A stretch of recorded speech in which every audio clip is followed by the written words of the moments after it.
sugawa ng aking pipino. May suka, sili, kalamansi, tsaka nilagyan ko ng asin, tsaka konting betchin para manuot yung lasa. Sarap. Ito, tikman ko ha.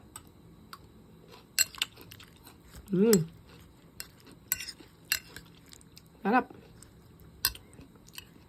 Grabe, sarap.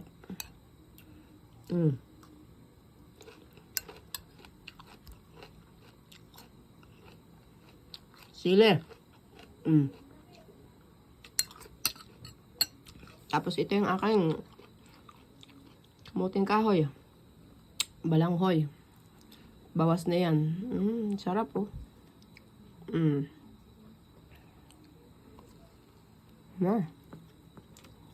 Sarap, grabe.